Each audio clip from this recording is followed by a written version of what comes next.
Wealth is created by doing 5 things. This is after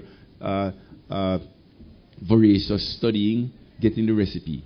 Doing 5 things. Number 1, wealth is created in every instance in the real world by owning a few high-quality businesses.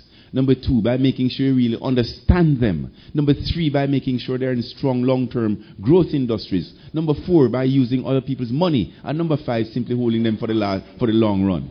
That's how wealth is created. Wealth is created by really understanding what you own. If you own 100 different businesses, it is impossible to understand them all. So that's failed on the second point. Thirdly, wealth is created by making sure that what you own is in strong long-term growth industries. If you own 100, you're going to own some that are in good industries, mediocre industries, bad industries.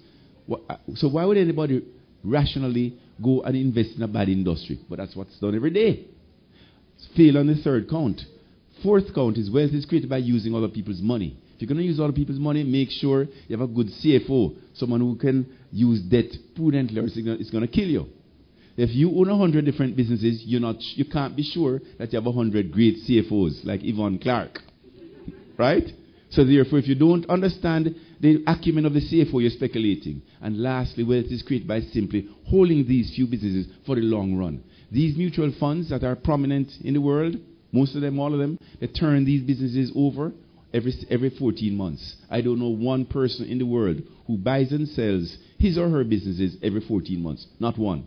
So my conclusion based on this analysis and based on starting off with some principles. My goal was to create wealth for my clients. What are the principles of creating wealth creation? Superimpose how it's being done, and I found that how it's being done by the masses, by these eminent businesses, wrong. So we now embarked on building a business that is focused on being true to those 5 principles. And that's how we did it, ladies and gentlemen.